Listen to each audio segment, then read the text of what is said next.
Right, we said we were going to do a review on the Marina Slim S15 power hang on a back filter.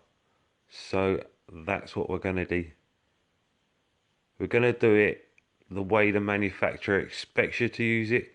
So therefore using the cartridges that come with it, although ultimately that's not what we're going to end up with. So as far as a review goes, let's get into it. They call it slim and it is. The diagram on the top shows you how much slimmer it is to most traditional hang-on backs. It's a nice wee design and it shows you how much closer it sits to your aquarium than other hang-on backs. Aside from it being a nice design feature, if you haven't got that much space where you sit your aquarium to work in behind it, then this is ideal. For ease of assembly, we're going to say it's right easy. You slot your three cartridges in. Obviously mines are a bit bogging here because they've been running for a couple of weeks, but we'll get to that. All you got to do is slot them into place but in the wee grooves.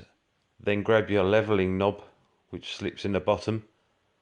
Helps adjust how far it sits out from the tank and keeps it level. Next you're going to grab your intake tube and slot it into the motor.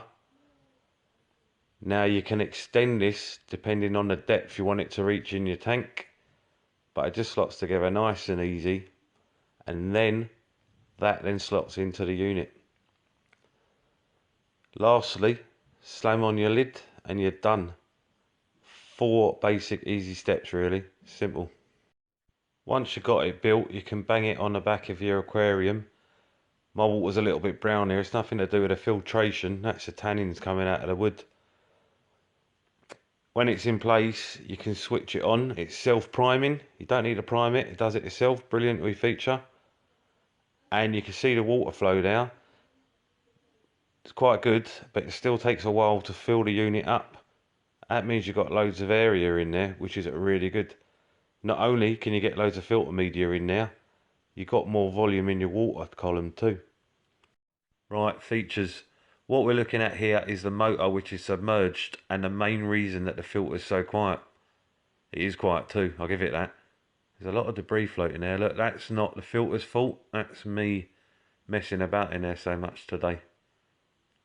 The other thing we're looking at is the pre-filter sponge, which comes as standard and stops some of the bigger bits of debris, plant matter, food, stuff like that, getting into your filter.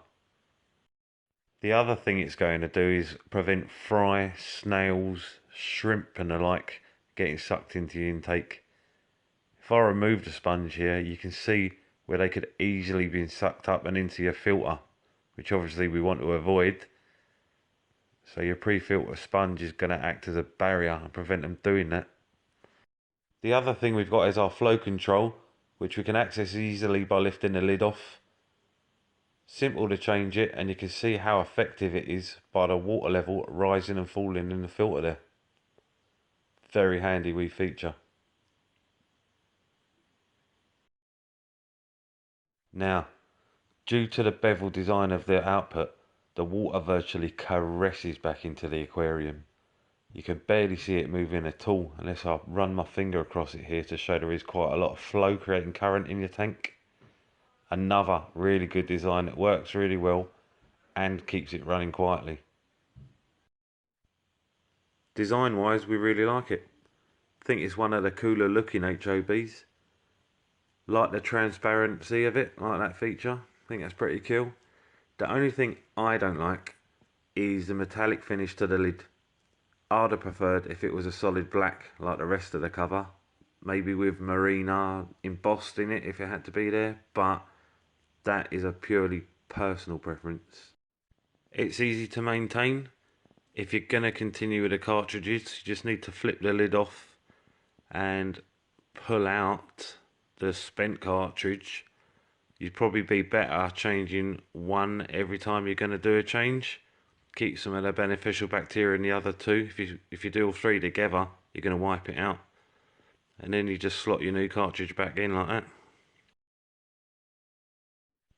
Speaking of the cartridges, this is them after 2 weeks use. Clearly they're doing the job. Clearly they're catching all the filth and the jobby that they're meant to catch from your tank.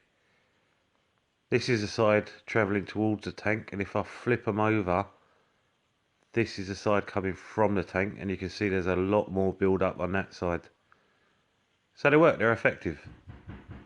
Do I want to be buying enough cartridges that I'm replacing them every 2 weeks, but and the cost that goes with? Nah. So for me that's a drawback, unless you're going to customise them like we are. But that'll be another video. It is possible that due to all the tannins in my water that you saw earlier, it's added to the discoloration of the pads here, but they still recommend you change them every 2 weeks, and we're not going to do that. There we go, the review of the Marina Slim S15 hang on the back power filter. Quiet as claimed, really quiet actually, probably the quietest hang on the back I've come across. Do we like it? Yeah, we do. Watch out for the customization video if you're interested in that. I'd have done it today actually, but I got all excited in the fish shop and forgot one of the thingamies I need, didn't I? But I'll do it when I can. Till then, I'm out. Later.